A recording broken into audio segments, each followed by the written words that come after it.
Hey everyone, welcome back. Welcome to new video on Next.js. And to be honest, I am now loving Next.js app router. Okay, तो मैंने पहले भी कुछ videos बनाई है Next.js app router के अंदर, जिसमें तुमने देखा होगा दैट मैं यूजुअली कंफ्यूज रहता हूँ दैट इसको बेस्ट प्रैक्टिस की तरह कैसे यूज़ कर सके. बट कुछ दिन पहले I was brain storming this thing with my senior, with my sir, जहाँ पर मैं वर्क करता हूँ. And seriously he told me lot of things. And अब मुझे समझ आया दैट ऐप राउटर का क्या बेनिफिट है एंड किस तरह से ये फोर्स करता है to write good components. Okay, so I thought कि इस नॉलेज को सिर्फ अपने तक क्यों रखना, इस नॉलेज को सबके साथ शेयर करते हैं. So let's start with the video. Okay, so as you can see that मेरी स्क्रीन के ऊपर अभी एक empty next प्रोजेक्ट है, right. empty next project that is using app router. तो मैंने इसमें कुछ भी चेंजेस नहीं किए. यू कैन सी दैट ये पर्टिकुलर चीज़ यहाँ पर रन कर रही है. तो हम यूज़ करने वाले हैं सर्वर कंपोनेंट्स का, बिकॉज जो ऐप राउटर्स होते हैं वो बाय डिफॉल्ट सर्वर कंपोनेंट्स के ऊपर वर्क करते हैं. अब मेरा कंसर्न क्या था, फॉर एग्जाम्पल लेटर से हम इस पेज की बात करते हैं, ठीक है. हम इस पेज की बात करते हैं एंड लेटर से दैट मैं इस पूरे पेज को खाली कर देता हूँ, ठीक है. तो जैसे मैं इसको सेव करूँगा हमारे पास एरर आना चाहिए बिकॉज हमने इस पेज में कुछ भी नहीं डाला. So what was my concern, let's say that हमारे पास यहाँ पर एक फंक्शन है, राइट. हमारे पास यहाँ पर एक फंक्शनल कंपोनेंट है, तो इसको हम नाम दे सकते हैं इंडेक्स पेज या फिर home page, what's ever you want, ठीक है. एंड इसके अंदर लेटर से दैट मैं क्या करता हूँ, मैं एक डिव रिटर्न करता हूँ जिसके अंदर आई कैन से h1 that is home page. Okay, home page and export default and यहाँ पर मैं बोल सकता हूँ इंडेक्स पेज. अब जैसे मैं इसको सेव करूँगा एंड अगर मैं यहाँ पे रिफ्रेश करता हूँ, यू कैन सी दैट मेरे पास यहाँ पर क्या आ रहा है, होम पेज आ रहा है, करेक्ट. तो इसको एक काम करते हैं, इसको मैं वाइट स्टाइलिंग देता हूँ, ठीक है. तो यहाँ पर हमारे पास पब्लिक, नॉट पब्लिक, हमारे पास यहाँ पर है ग्लोबल CSS. तो यहाँ पर हमें बैकग्राउंड कलर हटा देना है, ठीक है. तो बैकग्राउंड कलर को हटा दो, इसको भी हटा दो, so that her cheese default हो जाए बिल्कुल. तो इसको थोड़ी सी क्लासेस देते हैं. So class name and by default Tailwind CSS इसके अंदर है. सो टेक्स्ट को मैं दे दूंगा 4XL, ठीक है. तो एंड इसको हम देते हैं text bold. Okay, not text bold, इसको हम दे सकते हैं फोंट बोल्ड. ओके, तो अब मैं क्या चाहता हूँ दैट बेसिकली मुझे पता है दैट ये एक सर्वर कंपोनेंट है which is cool. Now what I want is, मैं यहाँ पर कुछ चीज़ें रेंडर करना चाहता हूँ, मैं यहाँ पर कुछ सर्वर साइड रेंडरिंग करना चाहता हूँ, ठीक है. तो उसमें क्या प्रॉब्लम है, तो हम क्या करेंगे, हम जेसन प्लेस होल्डर का यूज़ कर लेते हैं. एंड यहाँ पर मैं क्या कर सकता हूँ, मैं अपने टू डूज़ को फेच कर सकता हूँ, ठीक है. तो यहाँ पर अगर तुम देखोगे तो यहाँ पर मैं अपने टू डूज़ को फेच कर सकता हूँ. तो यहाँ पर ऐप राउटर के अंदर देखो, पेजेस कंपोनेंट के अंदर इफ़ यू रिमेंबर हमारे पास गेट सर्वर साइड प्रॉप्स था, लेकिन यहाँ पर हम क्या कर सकते हैं, मैं यहाँ पर डायरेक्टली एक एसिंक फंक्शन बना सकता हूँ. For example const get todos, इसको हम एसिंक कर देंगे एंड इसके अंदर हम क्या कर सकते हैं, हम अपनी API कॉल कर सकते हैं, राइट. सो आई कैन से कॉन्स्ट, ठीक है. और यहाँ पर मैं बोलूँगा response equals await simple fetch and उसके बाद इसके अंदर URL, करेक्ट, ठीक है. एंड उसके बाद मैं क्या बोल सकता हूँ, मैं बोल सकता हूँ return response dot JSON and इसको हम अवेट करके दे देंगे, ठीक है. तो इसको हम अवेट करके दे देंगे. तो ये फंक्शन बेसिकली क्या करेगा, टू डूज को गेट करने का काम करेगा. सो दैट मीन्स मैं इस पर्टिकुलर कंपोनेंट को एसिंक कर सकता हूँ एंड मैं यहाँ पर मैं बोलूँगा todos equals get todos and इसको हमें क्या करना है, अवेट करना है, राइट. इसको हम अवेट करेंगे एंड दैट्स इट. बिकॉज ये एक ऐप कंपोनेंट है, ऐप राउटर को यूज़ कर रहा है एंड ये एक सर्वर कंपोनेंट है. तो you can see that server के ऊपर हमारी कॉल गई, ऑटोमेटिकली इसके अंदर कैशिंग होगी. मतलब अगर मैं अब यहाँ पर रिफ्रेश करूँगा, you will see that automatically यहाँ पर कैशिंग इनेबल्ड है एंड ये टू डूज मेरे को यहाँ पर अवेलेबल हैं. ओके, तो अगर मैं इसको यहाँ पर रेंडर करना चाहता हूँ, I can say todos dot map for each todo. हम क्या कर सकते हैं, लेटर से हम एक LI बनाएंगे जिसके अंदर हम बोल सकते हैं टू डू डॉट टाइटल, ठीक है. Todo dot title and इसके अंदर हम क्या दे सकते हैं, एक की दे सकते हैं बिकॉज हम डायनामिक रेंडरिंग कर रहे हैं, टू डू डॉट ID. जैसे मैं इसको सेव करूँगा तो हमारे पास यहाँ पर कुछ एरर आ गया. What is the error, okay. तो ये यहाँ पे नहीं जाएगा, तो ये इसके अंदर जाएगा. सेव करते हैं. सो यू विल सी दैट सारे टू डूज क्या हो रहे हैं, सारे टू डूज फेच हो रहे हैं एंड अभी के लिए इसको हम एनी टाइप दे देते हैं, ठीक है. अगर मैं यहाँ पर इंस्पेक्ट करता हूँ, ठीक है, या फिर यहाँ पर मैं बोलता हूँ that view page source and मुझे for some reasons view page source या view page source. So you will see that ये जो पर्टिकुलर पेज है ये सर्वर साइड रेंडर्ड है, सारा डेटा तुम्हें दिखाई दे रहा है. तो ये क्या है, ये एक सर्वर रेंडर्ड पेज है which is a good thing, ठीक है, which is a good thing. And by default ये जो कंपोनेंट है ये क्या है, ये एक सर्वर कंपोनेंट है. अब प्रॉब्लम क्या आती है, लेट अस से दैट मेरे को यहाँ पर एक एक काउंटर बनाना है, ठीक है. लेट्स से दैट मेरे को यहाँ पर ना एक काउंटर बनाना है जिसकी काउंटर की वैल्यू है 0 एंड लेट्स से दैट मेरे पास यहाँ पर एक बटन है जो इसको इंक्रीमेंट करता है, ठीक है. तो इसमें तो कुछ भी प्रॉब्लम नहीं है. यू विल से दैट इसको करना क्या मुश्किल है. तो यहाँ पे हम थोड़ी सी क्लासेस दे देते हैं. लेट्स से दैट यहाँ पर मैंने क्लास नेम दी बैकग्राउंड हमने दे दिया लेट्स से स्लेट, ठीक है, कुछ हम बैकग्राउंड दे देते हैं, टेक्स्ट को हम कर देते हैं वाइट, पैडिंग दे देते हैं 4, दैट्स इट, ठीक है। तो ये हमारा एक बटन बन जाएगा एंड राउंडेड कर देते हैं LG, तो ये हमारा बटन बन गया एंड इसको एक क्लास दे देते हैं that margin on the X axis to be 8, ठीक है। तो यू कैन सी दैट मेरे पास यहाँ पर एक बटन बन गया इंक्रीमेंट का एंड मैं चाहता हूँ दैट ये चीज़ इंक्रीमेंट हो, ठीक है। तो यानी कि हमारी एक ही कंपोनेंट के अंदर API कॉलिंग भी हो रही है एंड इसी कंपोनेंट के अंदर हमें ये वाला पर्टिकुलर चीज़ भी करना है। सो इसके लिए मुझे क्या चाहिए होगा, मुझे रिएक्ट की यूज स्टेट चाहिए होगी। अब यहाँ से मेन प्रॉब्लम जो थी वो स्टार्ट होती है। अगर तुम यहाँ पर ध्यान से देखोगे, अगर मैं यहाँ पर रिएक्ट को इम्पोर्ट करके यूज स्टेट को इम्पोर्ट करके सेव करूँगा, ठीक है, एवरीथिंग इज ओके। अब अगर मैं इसके अंदर स्टेट को यूज़ करना चाहता हूँ, लेट अस से दैट मैं यहाँ पे बोलूँगा something equals use state, by default value 0 and ये क्या है, ये मेरी काउंट स्टेट है, सेट काउंट। अब जैसे मैं सेव करूँगा हमारे पास एक एरर आ गया। What is the error? तो अगर तुम ध्यान से एरर को रीड करोगे, you are importing a component that needs use state, which is okay. It only works in the client component, but none of its parents are marked as non-client.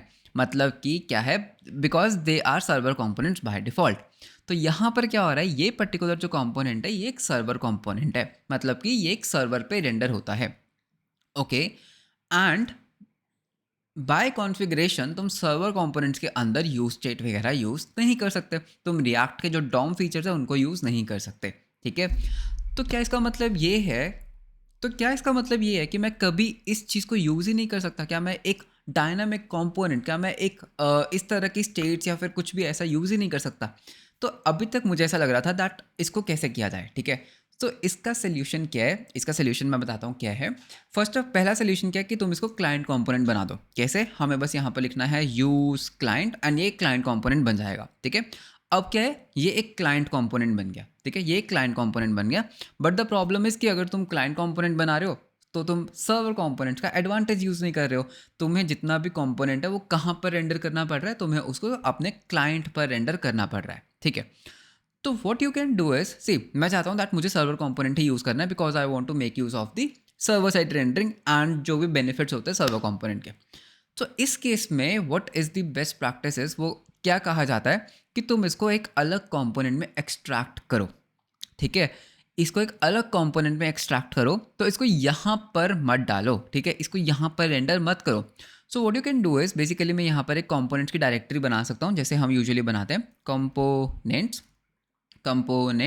Right, components या। तो इसके अंदर letter say that मेरे पास एक counter component है, counter.tsx, ठीक है। तो मैं यहाँ पर क्या कर सकता हूँ, इम्पोर्ट रिएक्ट फ्रॉम, सिंपल जैसे हम बनाते हैं इम्पोर्ट रिएक्ट फ्रॉम रिएक्ट, ठीक है। उसके बाद यहाँ पर मैं बोल सकता हूँ दैट ये क्या है, ये मेरा काउंटर कंपोनेंट है, काउंटर, तो इसको काउंटर नाम दे देते हैं, which is of type react.fc because हम टाइप स्क्रिप्ट यूज़ कर रहे हैं। एंड इसके अंदर मैं क्या कर सकता हूँ, मैं रिटर्न करके एग्जैक्टली जो हम यहाँ पर कर रहे हैं, ठीक है, एग्जैक्टली जो हम यहाँ पर कर रहे हैं इसको कट कर लेते हैं। तो इसको मैं कट कर लूँगा, इसको मैं यहाँ पे कर दूंगा पेस्ट। इसके अंदर अब हमें क्या चाहिए, फर्स्ट ऑफ ऑल इसका एक पेरेंट होना चाहिए, तो इसको एक डिव के अंदर रैप कर लेते हैं, ठीक है। अब यहाँ पर मैं क्या कर सकता हूँ, मैं यहाँ पर स्टेट्स बना सकता हूँ, करेक्ट, मैं यहाँ पर क्या कर सकता हूँ, स्टेट्स बना सकता हूँ। So for example what I can do, मैं यहाँ पर इसको स्टेट्स बना लेता हूँ। तो ये मैंने एक स्टेट है, इसको हम कट कर लेंगे यहाँ से, ठीक है। एंड कॉम्पोनेंट्स के अंदर ये मैंने बना दी स्टेट, ठीक है।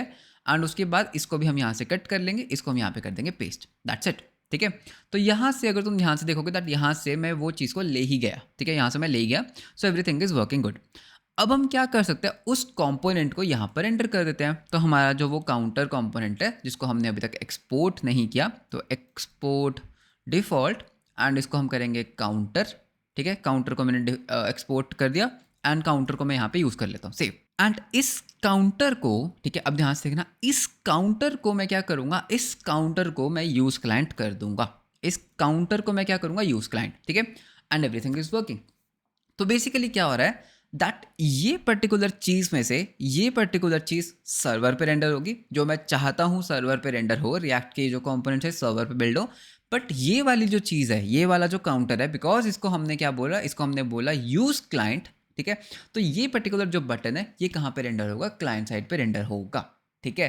तो इस तरह से तुम लेवरेज कर सकते हो क्लाइंट कंपोनेंट्स को, सर्वर कंपोनेंट्स को, तुम उनको सेपरेट आउट कर सकते हो, किस कंपोनेंट को क्लाइंट पे रेंडर करना है, किस कंपोनेंट को सर्वर पे रेंडर करना है, ठीक है। अब अगर मैं इसको राइट क्लिक करके यहाँ पर मैं करता हूँ व्यू पेज सोर्स, ठीक है, तो यू विल सी दैट जितना भी हमारा डेटा है, जितना भी कुछ है, वो कहाँ पर रेंडर हो रहा है, वो सारा हमारे क्लाइंट सॉरी सर्वर पर ही रेंडर हो रहा है, which is great. Okay, so what are the benefits of server component, ठीक है। तो अब बात करते हैं कि इस चीज़ को सर्वर पे रेंडर करने का बेनिफिट क्या है, what is the benefit of server component, ठीक है।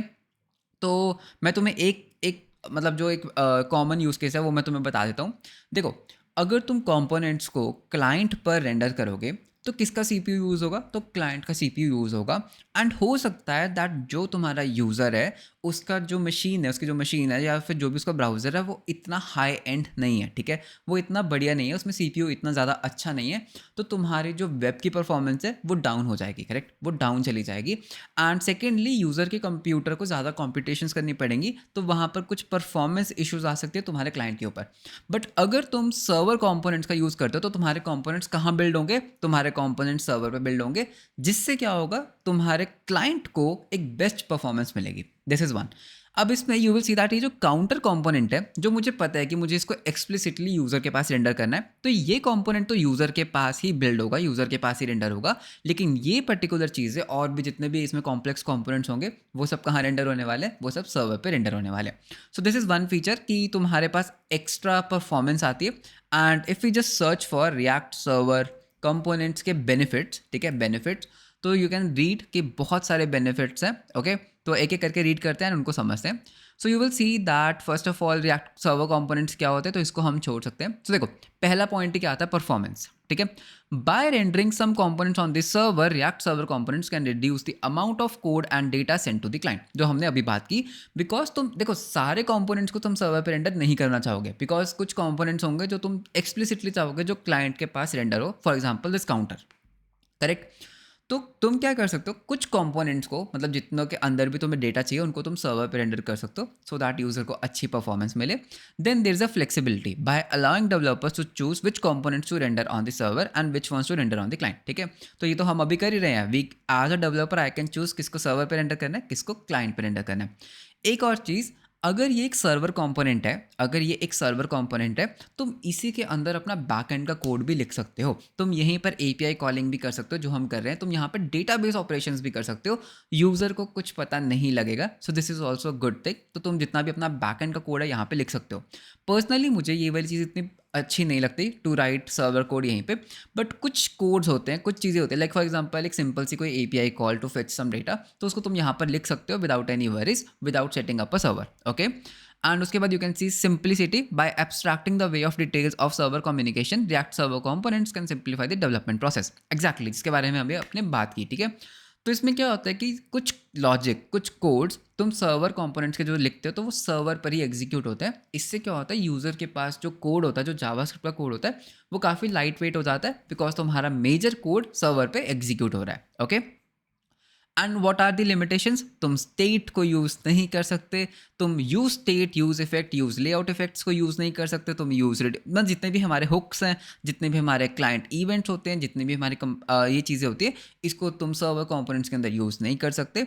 अगर तुम उनको यूज़ करना चाहते हो तो तुम्हें एक्सप्लिसिटली क्लाइंट साइड रेंडरिंग करनी पड़ेगी। But I feel it's good, ठीक है, मुझे लगता है दैट ये बढ़िया है, because I have the control कि किसको क्लाइंट पे रेंडर करना है और किसको सर्वर पे रेंडर करना है। So personally now I have started liking app router, and future में जितने भी मेरे प्रोजेक्ट्स आएंगे, जितने भी वीडियोस आएंगी, वो सब ऐप राउटर के ऊपर आने वाली है। एंड हम और डिस्कस करेंगे दैट और क्या क्या चीज़ें कर सकते हैं ऐप राउटर के साथ। सो आई होप दैट इस वीडियो से तुम्हें क्लैरिटी मिली होगी छोटी सी, दैट सर्वर कंपोनेंट्स क्यों यूज़ करने चाहिए, क्लाइंट कंपोनेंट्स किस तरह से यूज़ कर सकते हैं, and what are the benefits of server components. So that's all for this video. And last में एक announcement, if you know that एक फ्री बूट कैम्प चल रहा है, that is on open source, जो हर ऑल्टरनेट डे पे रात को 9 बजे होता है, एंड वो लाइव होता है यूट्यूब के ऊपर। तो तुम प्रीवियस लाइव सेशंस भी देख सकते हो। अभी तक हमने 2 लाइव सेशंस कर लिए। तो अगर तुम ओपन सोर्स कॉन्ट्रीब्यूशंस में जाना चाहते हो, या फिर तुम ओपन सोर्स कॉन्ट्रीब्यूशंस करना चाहते हो एंड उसके अंदर तुम अपना करियर बनाना चाहते हो, so please check out those videos जो ऑलरेडी रिकॉर्डेड है। So we have already completed 2 days। And अगर तुम ये बूट कैम्प ज्वाइन करना चाहते हो, this is absolutely free, alternate days के ऊपर रात को 9 बजे होता है, okay. So that's all for this video. मिलते हैं आपको नेक्स्ट वीडियो में। Until then, bye bye, take care.